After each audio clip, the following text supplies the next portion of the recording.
Hello design পিপুল, ডিজাইনের আরেকটি নতুন ভিডিওতে আপনাকে ওয়েলকাম। অ্যাডোবি ইলাস্ট্রেটর হচ্ছে গ্রাফিক্স ডিজাইন সফটওয়্যার। আপনি যদি অ্যাডোবি ইলাস্ট্রেটরে কোনো কাজ করে থাকেন, অবশ্যই আপনার এর মধ্যে থাকা যে টুলগুলো আছে, ওই টুলগুলোর ব্যবহার কিন্তু সর্বপ্রথম জানতে হবে। তাহলে আপনি কাজটা আরও ইজি এবং সহজে করতে পারবেন। আচ্ছা, তো প্রথমে এখানে দেখেন যে এটা হচ্ছে 2023-এর Adobe Illustrator interface. Same to same আপনি এইভাবে পাবেন। যদি আপনি অন্যটা ইউজ করে থাকেন, অবশ্যই কমেন্ট বক্সে জানাবেন আপনি কোন ভার্সনটা ইউজ করতেছেন। আচ্ছা, তো এখানে দেখেন, এখান থেকে নিউ ফাইল ওপেন, এখান থেকে নিউ ফাইলে ক্লিক করলে আপনি এমন একটা আর্টবোর্ড পাবেন। আর এখান থেকে ওপেনে ক্লিক করলে আপনার পিসির মধ্যে থাকা যে ফাইলগুলো ওইগুলো শো করবে। তো আমরা এখান থেকে এই যে ফাইলে উপরে যে ফাইলটা আছে, এডিট ফাইল, এখানে ক্লিক করব। করার পরে new file, control N shortcut. এখানে আসার পরে দেখেন অনেকগুলো ওয়েব প্রিন্ট, এই যে ফাইল ভিডিও এখানে যেগুলো আছে, আমরা আর্ট ইলাস্ট্রেটর যাব। যাওয়ার পরে এখান থেকে কোনো ডিফল্ট চাইলে আপনি সিলেক্ট করতে পারেন, কিংবা আপনি চাইলে এখান থেকে হাইট এবং ওয়েট আপনি আপনার মতো দিতে পারেন। আর এখান থেকে আপনার প্রজেক্টে একটা নাম দিতে পারেন। আর এখান থেকে আপনি পিক্সেল, ইঞ্চি, আমরা ডিফল্টভাবে পিক্সেল রাখলাম। ওকে। আর এখানে দেখতেছেন নিচে আছে যে ব্লেড এরিয়া। ব্লেড এরিয়াটা কি? আপনি যখন কোনো বিজনেস কার্ড ডিজাইন করবেন, তখন এটা তো ম্যাশিংয়ে কাটা হবে। তার জন্য আমাদের একটা ব্লেড এরিয়া নিতে হয়, যাতে করে আমরা ওই ডিজাইনটা ওই ব্লেড এরিয়ার মধ্যে রাখি, যাতে কোনোভাবে এটা কাটা না পড়ে। ওকে, আমরা সামনে দেখাবো, এটা দিয়ে ডিটেলস আলোচনা করব। এখানে দেখছে কালার মোড, দুইটা কালার মোড আছে, RGB এবং CMYK। আমি যদি শর্টকাট একটু বলি আপনাদেরকে, CMYK হচ্ছে আপনার যেটা হচ্ছে প্রিন্ট রেডি। আপনি যদি কোনো প্রিন্টের জন্য আপনি পুরো ডিজাইন করে থাকেন, তাহলে আপনাকে CMYK সিলেক্ট করতে হবে। কারণ কি, আপনি প্রিন্টিং হাউসে গেলে দেখবেন এই CMYK মানে এই কালার মোডটা আছে। আর আপনি যদি সোশ্যাল মিডিয়ার জন্য করেন, তাহলে RGB সিলেক্ট করবেন, এটা হচ্ছে সোশ্যাল মিডিয়ার জন্য। আচ্ছা, পিপিআই যেটা হচ্ছে হাই রেজলিউশনের জন্য ইউজ করা হয়। আপনি পিসির কনফিগারেশন অনুযায়ী দিতে পারেন, কিংবা এখানে 72 পিপিআই আপনি চাইলে 300 দিতে পারেন, আপনার পিসির কন্ডিশন যদি অনেক হেভি হয়। ওকে, তো এখান থেকে আমরা ক্রিয়েট বাটনে ক্লিক করব। ক্রিয়েট বাটনে ক্লিক করার পরে ঠিক এমন একটা ইন্টারফেস আপনার সামনে শো করাবে। আপনারটা হয়তো এখান থেকে এরকম শো করাতে পারে, কিংবা এখান থেকে এরকম শো করাতে পারে, জানি না কোনটা করাবে। তো এর জন্য আমরা একটা কাজ করব। এখানে দেখেন উইন্ডো থেকে আসবেন হচ্ছে ওয়ার্ক স্পেস, এবং ওয়ার্ক স্পেস আসার পরে এখান থেকে নিউ ওয়ার্ক স্পেস। ধরেন আমি এখান থেকে আসলাম, ধরেন আমার এখান থেকে যে এসেনশিয়াল ক্লাসিক যেটা, এটা আমার পছন্দ হয়েছে, এই উইন্ডো সেটআপটা আমার পছন্দ হয়েছে। তো সর্বপ্রথম আমরা করবো কি, এটা আমরা সেভ করে রাখবো। তো ওয়ার্ক স্পেসে আসবো, এই উইন্ডো থেকে ওয়ার্ক স্পেস থেকে এখান থেকে নিউ ওয়ার্ক স্পেস, এখানে আপনি একটা নাম দিয়ে সেভ করে রাখবেন। কেন সেভ করবেন? এখানে আমার এটা অনেকটা উল্টোপাল্টা হয়ে গেছে, আমি এর জন্য উইন্ডো থেকে ওয়ার্ক স্পেস, এই যে মাই পারফেক্ট, এটা আমার সেভ করা আছে, আমি আবার পূর্বের জায়গায় আসলাম। তো এইটাই হচ্ছে আমাদের ওয়ার্ক স্পেসের কাজ। এই যে উপরে যেগুলো দেখতেছেন, এগুলো হচ্ছে মেনু বার, টুল বার, ওয়ার্ক স্পেস। প্রথমে আমাদের যে টুলটা আছে সেটা হচ্ছে আমাদের সিলেকশন টুলটা কীভাবে কাজ করে, ধরেন আমি এখান থেকে একটা অবজেক্ট নিয়ে নিয়েছি। এখন এটাকে আমি মুভ করার জন্য এই সিলেকশন টুলটা আমাকে সিলেক্ট করে আমি এটাকে যে কোনো দিকে মুভ করতে পারবো। ওকে, আমি এখান থেকে যে কোনো দিকে এটাকে মুভ করতে পারবো, বা অনেকগুলো একসাথে ধরতে পারবো, ধরে কিন্তু আমি এটাকে ছোটো বড়ো করতে পারবো এইভাবে। তো মুভ করার জন্য আমরা সিলেকশন টুলটা ব্যবহার করি। এরপরে রয়েছে আমাদের ডিরেক্ট সিলেকশন টুল কীভাবে কাজ করে? ডিরেক্ট সিলেকশন টুল হচ্ছে একটা কোণা আমরা সিলেক্ট করে আমরা এটাকে টান দিয়ে ধরে এই পাশে বড়ো করতে পারি, এইভাবে বড়ো করতে পারি। এটা হচ্ছে যে কোনো একটা কর্নার আমরা ধরে বড়ো ছোটো করতে পারি। এটা হচ্ছে ডিরেক্ট সিলেকশন টুলের কাজ। আচ্ছা, তো এটা আরেকটা কাজ করা যায়। আমি তার জন্য এখান থেকে একটা রেক্ট্যাঙ্গেলার নিয়ে নিই। রেক্ট্যাঙ্গেলার নেওয়ার পরে দেখেন, এই ডিরেক্ট সিলেকশন টুলতে আমি যদি এই কর্নারটাকে সিলেক্ট করে এইভাবে টান দিলে এইভাবে বড় হয়ে যাবে, এবং এই কর্নারটাকে সিলেক্ট করে যদি আমি এইভাবে দিই, তাহলে দেখেন এটা কার্ভ হয়ে যাবে। ওকে, এটা হচ্ছে ডিরেক্ট সিলেকশন টুলের কাজ। আচ্ছা, এরপরে আছে গ্রুপ সিলেকশন টুল। তার জন্য আমাদের এই অবজেক্টগুলোকে একটা গ্রুপ করতে হবে। আমি এটা একটা গ্রুপ করে দিলাম। এখন আমি যদি সিলেকশন টুলতে এইটাকে শুধু সিলেক্ট করি, তাহলে দেখেন এই পুরো গ্রুপটাই সিলেক্ট হচ্ছে। তার জন্য আমরা এই গ্রুপ সিলেকশন টুল থেকে গ্রুপ সিলেকশন টুলটা সিলেক্ট করে নিব। নেওয়ার পরে আমি যে কোনো একটা অবজেক্টকে সিলেক্ট করে মুভ করতে পারি। কেন? কারণ এটা গ্রুপ সিলেকশন টুলের মাধ্যমে যে কোনো একটি অবজেক্টকে আমরা সিলেক্ট করতে পারবো। আচ্ছা, গ্রুপ সিলেকশন টুলটা যদি আমি আনলক মানে এটা থেকে যদি আবার সিলেকশন টুলে চলে যাই, তাহলে দেখবেন এটা কিন্তু পুরো একটা সেই গ্রুপ হিসেবেই ধরবে। তো আমরা এটাকে আনগ্রুপ করেছি। আনগ্রুপ করার পরে এখন দেখেন আমি এই তিনটার কালার এই দুইটার কালার, এই তিনটার কালার আমরা একটা এখান থেকে ভিন্ন দিয়ে দিই। দেওয়ার পরে এখান থেকে যদি আমি এই ম্যাজিক টুলটাকে সিলেক্ট করার পরে শুধু আমি কালোটার উপরে সিলেক্ট করি, তাহলে দেখেন এই কালো কালারের যে শেপ দুইটা আছে ওইটাকে ধরেছে। আর এখান থেকে যদি আমি মুভ টুল সিলেক্ট করি, তাহলে দেখেন বা সিলেকশন টুল যেটাই বলেন না কেন, এটাকে ধরলে আমি দেখেন এই দুইটাকেই ধরতে পারতেছি। আবার যদি আমি এই যে ম্যাজিক টুল যেটা আছে এটাকে যদি সিলেক্ট করে আবার এখানে একটা ক্লিক করি, তাহলে দেখেন এই যে মানে কালার যেইগুলো একই কালারের যতগুলো শেপ থাকে ওইটাই হচ্ছে সে সিলেক্ট করবে। আচ্ছা, এরপরে যেটা আছে, যে টুলটা আছে সেটা হচ্ছে লেসো টুল। লেসো টুল হচ্ছে আপনি সিলেক্ট করে দেখিয়ে দিবেন সে কোনগুলো সিলেক্ট করবে। তো ধরেন আমি এটার জন্য এই যে এটার জন্য আমি এইটা আর এইটা সিলেক্ট করব। কীভাবে? আমি এই লেসো টুলটা নিয়ে এইভাবে গিয়ে এইভাবে আমি দেখিয়ে দেবো। দেখেন এই দুইটা অবজেক্ট কিন্তু সিলেক্ট করেছে। এই দেখেন, দেখছেন? এই দুইটা অপশন সিলেক্ট করেছে। এই পাশের একটা জায়গায় একটু লেগে গিয়েছে বলে এটা সিলেক্ট করেছে। আপনি আবার ভালো করে লেসো টুলের মাধ্যমে যদি আমি দেখিয়ে দিতে পারি অবজেক্টটাকে, দেখেন, এই দেখেন, এই যে এই দুইটা কিন্তু সিলেক্ট করেছে। এই দেখেন এবারটা এই দুইটা সিলেক্ট করেছে। এটা হচ্ছে এই লেসো টুলের কাজ। আচ্ছা, এরপরে যেটা আছে আমাদের পেন টুল, খুবই ইম্পর্টেন্ট টুল। পেন টুলের মাধ্যমে আপনি যে কোনো শেপ ড্র করতে পারেন, আপনি যে কোনো শেপ আঁকতে পারেন। এখন আমি চাচ্ছি যে এখান থেকে একটা গোল শেপ ড্র করব। তাহলে দেখেন এখান থেকে চাইলে কিন্তু আমি এই যে এখান থেকে এই যে একটা বালতি দাগ থেকে যাচ্ছে, এটার জন্য আমরা কি করব, এখানে গিয়ে আমি অল্টার কিবোর্ড থেকে অল্টার ক্লিক করে এটাকে কেটে দিব। দিয়ে এখান থেকে আমরা আবার আরেকটি শেপ বানানোর ট্রাই করব। তাহলে দেখবেন এটার খুব সুন্দরভাবে এটা কেটে যাবে এবং আপনি যেটা চাচ্ছিলেন যে শেপটা করতে, সেই শেপটা করতে খুব সহজে করতে পারবেন। ওকে, এটা হচ্ছে পেন টুল। পেন টুলে অনেকগুলো ব্যবহার আছে। আমরা ইন ডিটেলসে পেন টুল নিয়ে একটা ভিডিও তৈরি করা যায়। যদি আপনারা চান যে ইন ডিটেলস পেন টুল নিয়ে ভিডিও করতে, তাহলে আমরা ওইটার উপরে একটা ভিডিও বানাবো, ডেডিকেটেড একটা ভিডিও।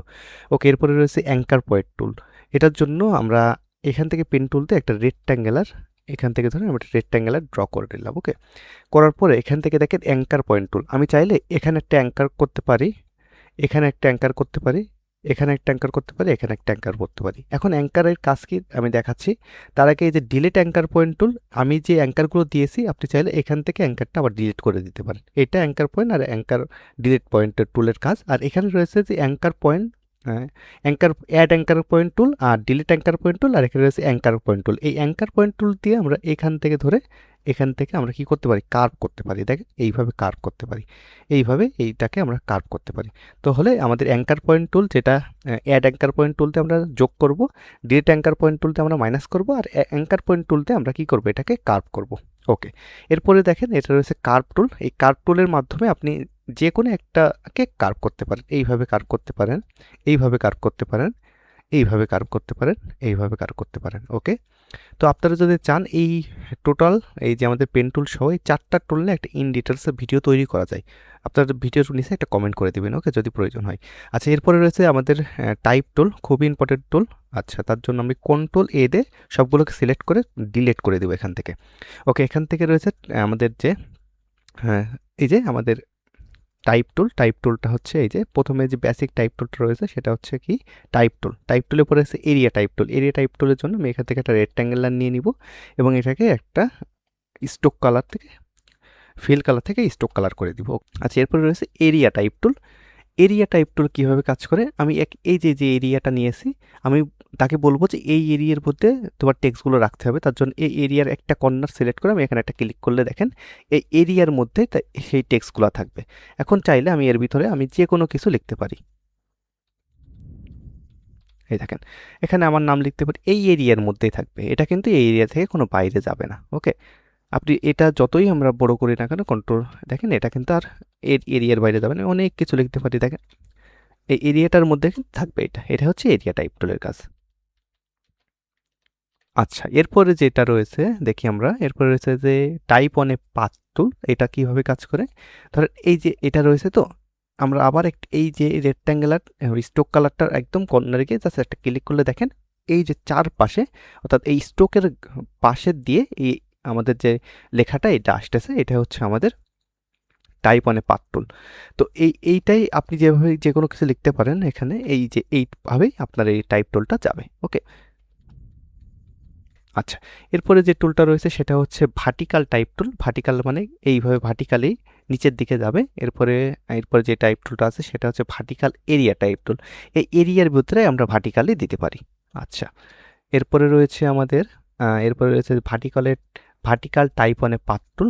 এটা কিভাবে কাজ করে, ধরেন এইটার পরে যদি ক্লিক করে তাহলে দেখেন এইটারই যে ভার্টিক্যাল ভার্টিক্যাল যে টুলটা আছে, vertical type on a path টুল, এইভাবে আসবে। আচ্ছা, এরপরে রয়েছে টাচ টাইপ টুল। এটা কিভাবে কাজ করে তার জন্য আমি এই যে দেখতেছেন যে এখানে লরেম লেখা রয়েছে, এই লরেমের এলটাকে আমরা সিলেক্ট করলাম।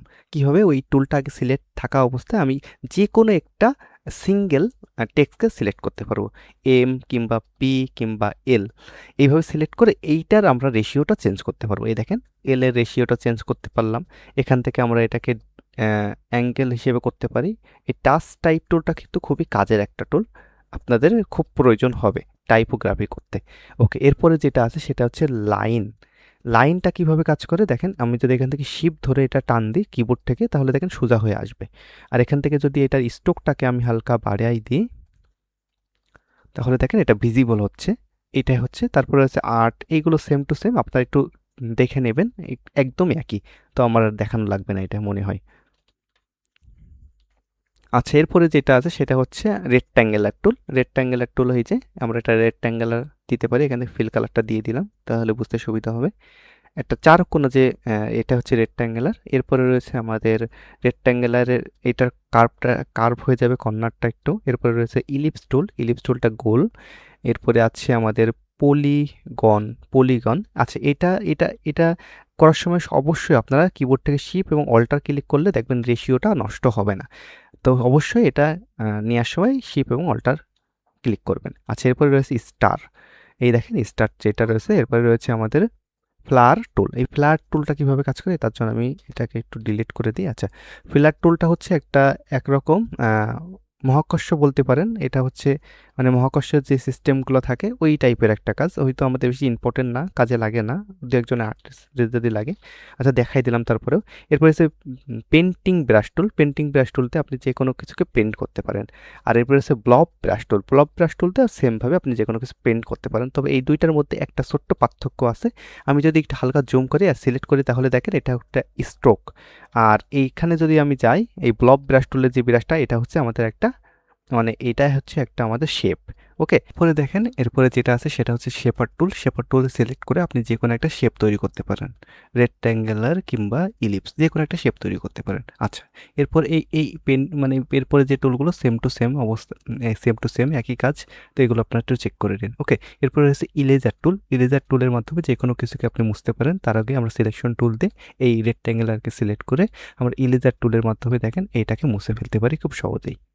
আচ্ছা, এরপরে যে টুলটা রয়েছে সেটা হচ্ছে সিজার টুল। সিজার টুলের মাধ্যমে আমরা যে কোনো কিছুকে খুব সহজে মানে যে কোনো কিছুকে খুব সহজে কেটে দিতে পারি। এখান থেকে ধরেন, আচ্ছা আমি প্রথমে কি করি, এখান থেকে এটা সিলেক্ট করে নিই। করার পরে এখান থেকে এই যে সিজার টুলটা নিয়ে দাও। সিজার টুলটা নেওয়ার পরে এখান থেকে আমরা কাট করে দিতে পারি। দেওয়ার পরে দেখেন এইটা একটা অংশ হয়ে গেছে, এই পাশে একটা অংশ হয়ে গেছে। আচ্ছা, এরপরে যেটা আছে সেটা হচ্ছে নাইফ টুল। নাইফ টুলটা কীভাবে কাজ করে তার জন্য আমরা এখান থেকে একটা রেক্ট্যাঙ্গুলার নিয়ে নিলাম। নেওয়ার পরে এখান থেকে আমরা ফিল কালারটা দিয়ে দিলাম। এখন নাইফ টুলটা সিলেক্ট করে আমি যদি এখানে একটা ক্লিক করি তাহলে দেখেন এটা কিন্তু দুইটা অংশে বিভক্ত হয়ে গেছে। এখানে একটা অংশ, এখানে একটা অংশ, আর এই পাশে একটা অংশ। ওকে, আচ্ছা, এরপরে যে টুলটা আছে সেটা হচ্ছে রোটেট টুল।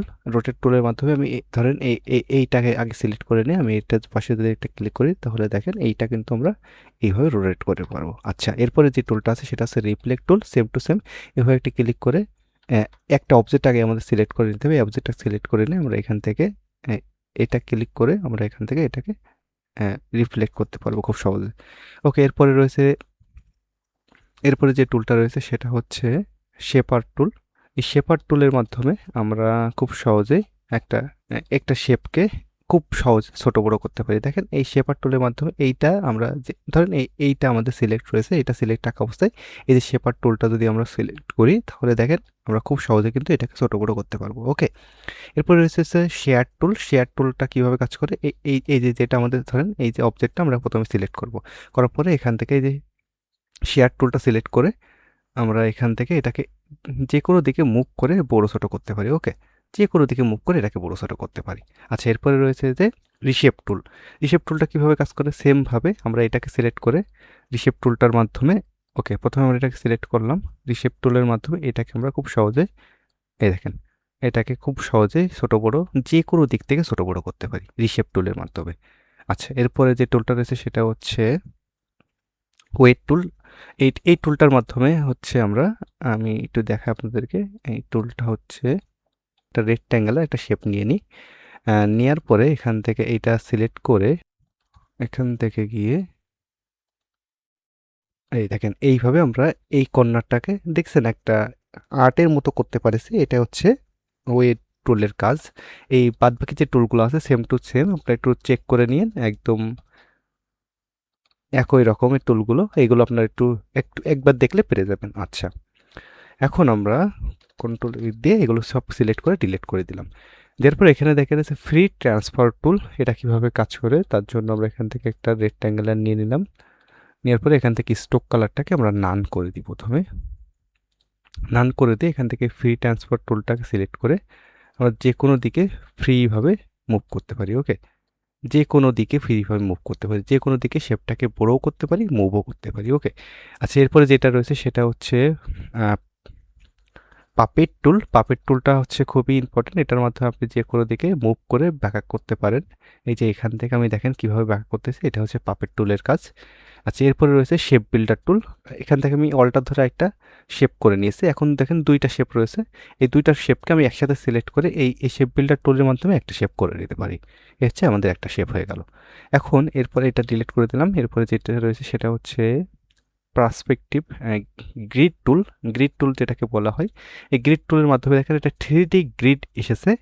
এখন আসার পরে এখান থেকে আপনি একটা রেক্ট্যাঙ্গুলার নিয়ে এই 3D এখানে দিতে পারেন। ওকে, তো আমাদের সেটা তেমনভাবে এটা কাজ লাগে না। এখন এটাকে রিমুভ করার জন্য আপনি যে কোনো টুলে ক্লিক করলে কিন্তু এটা রিমুভ হবে না। এর জন্য দেখেন এখানে যে ক্রস চিহ্ন আছে, এখানে আসার পরে এইটাকে আপনার ওই টুলটাকে আবার সিলেক্ট করতে হবে।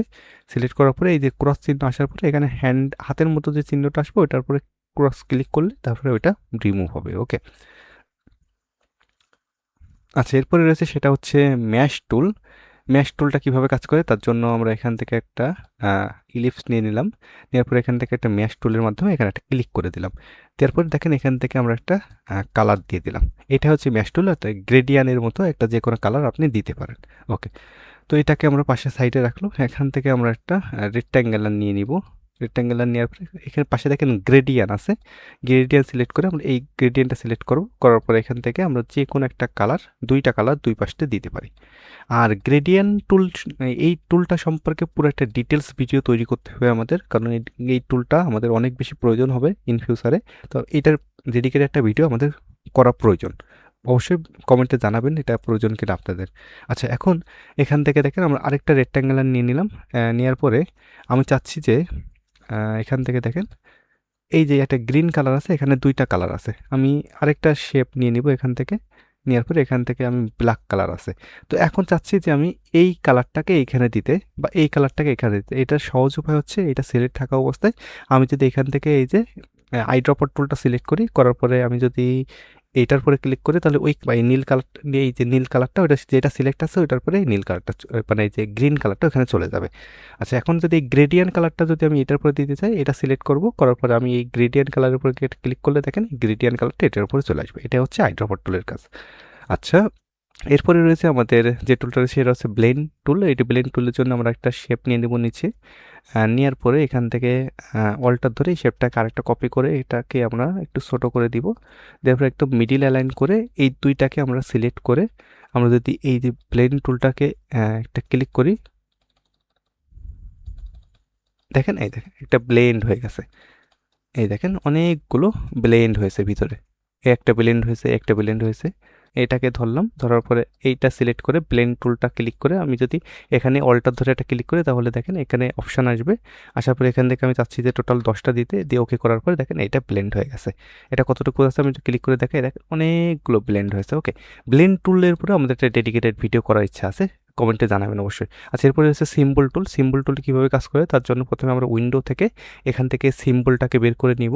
সিম্বল কোথায়, এই যে সিম্বল টুলটা বের করে নিয়েছি।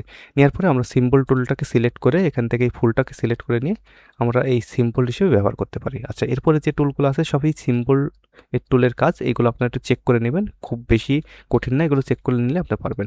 আচ্ছা, এরপরে হচ্ছে কলাম টুল। কলাম টুল হচ্ছে একটা এক্সেল টাইপের টুল, যেটাকে আপনি ডাটা দিয়ে এটাকে সেভ করতে পারেন। আর যদিও আমাদের এটা বেশি প্রয়োজন হয় না, তাও দেখাই দিলাম। আচ্ছা, এরপরে অনেকগুলো এই সেম টু সেম কলামের অনেকগুলো কাজ আছে, এগুলো আপনারা একটু চেক করে নিলেই হ্যাঁ বুঝে যাবেন। আচ্ছা, আমি বাদবাকিগুলো ডিলিট করে দিলাম। আচ্ছা, এরপরে যেটা রয়েছে সেটা হচ্ছে আমাদের এখানে দেখেন যেটা রয়েছে সেটা হচ্ছে আর্টবোর্ড টুল। আর্টবোর্ড টুলের মাধ্যমে এখন এই দেখেন, আমি এটার জন্য একটু দেখাই আপনাদেরকে। এই পাশে একটা আর্টবোর্ড আছে আর মাত্র আমি একটা আর্টবোর্ড করলাম। আপনি চাচ্ছেন যে এই পেজের মধ্যে আপনি আরেকটা আর্টবোর্ড করতে, তাহলে আর্টবোর্ড টুলটা সিলেক্ট করবেন, করার পর আপনি এটা ড্র করবেন, করার পর এখানে দেখেন যে হাইট এবং ওয়েট আছে। তো আপনি এখান থেকে হাইট দিলাম আমি 120 এবং ওয়েট দিলাম হচ্ছে 120। ওকে, দিনটা দেওয়ার পরে দেখেন এরকম একটা আর্টবোর্ডটাই তৈরি হয়ে গেছে। এইভাবে আপনি একটা আর্টবোর্ড তৈরি করতে পারেন। আচ্ছা, এরপরে যেটা টুল আছে সেটা হচ্ছে স্লাইড টুল। স্লাইড টুলটা কিভাবে কাজ করে এর জন্য আমরা ফাইলে যাব, ফাইলে যাওয়ার পরে একটা ইমেজ নিয়ে আসবো। এখান থেকে ইমেজটা নিয়ে নিই, নেওয়ার পরে এখান থেকে আমরা এটা সিলেক্ট করে আমরা এখান থেকে স্লাইড টুলের মাধ্যমে আমরা কিন্তু অনেকগুলো স্লাইড করতে পারি এই ইমেজটারই। দেখেন একটা স্লাইড করেছি, আরও একটা চাইলে। আর এরপরে যে এর নিচে যে টুলটা আছে স্লাইড সিলেকশন টুল, এটাকে মাধ্যমে আপনি ছোট বড় করতে পারেন। ওকে, আচ্ছা, এরপরে এই যে স্লাইড টুলটা আমরা আরেকটা সিলেক্ট করে নিলাম। এখন আপনি যদি এটাকে সেভ করেন, এখানে ফাইলে যান, এক্সপোর্টে যান, এক্সপোর্ট সেভ সেভ ফর ওয়েবে যদি যান, এখানে দেখেন আলাদা আলাদাভাবে সেভ করে আপনি এই ইমেজটাকে আলাদা আলাদাভাবে ইউজ করতে পারেন। তো আমি আর সেভ করতেছি না, এখান থেকে ক্যান্সেল করে দিলাম। আচ্ছা, এরপরে যে টুলটা আছে সেটা হচ্ছে হ্যান্ড টুল। হ্যান্ড টুলের মাধ্যমে আপনি যে কোনো দিকে যে কোনো কিছু মুভ করতে পারেন। ধরেন এখানে একটা কাজ করতেছেন, আপনি হ্যান্ড টুলের মাধ্যমে এখানে চলে আসতে পারেন, এখানে কাজ করতে এখানে চলে যেতে পারেন। আচ্ছা, এরপরে রয়েছে যে আমাদের জুম টুল। এটার মাধ্যমে আপনি যে কোনো কিছুকে জুম করতে পারেন, জুম করে দেখতে পারেন। ওকে, এটা হচ্ছে আমাদের অল টুলের কাজ। যদি কোনো টুল আপনাদের ডেডিকেটেড ভিডিও লাগে অবশ্যই কমেন্ট করে জানাবেন, আমি ওটার উপরে একটা ডেডিকেটেড ভিডিও করার ট্রাই করব। তো আজকে ভিডিওটা কেমন লেগেছে অবশ্যই কমেন্ট বক্সে জানাবেন। তো দেখা হচ্ছে নেক্সট কোনো একটা ভিডিওতে, ততক্ষণ টেক কেয়ার, বাই বাই, আল্লাহ হাফেজ।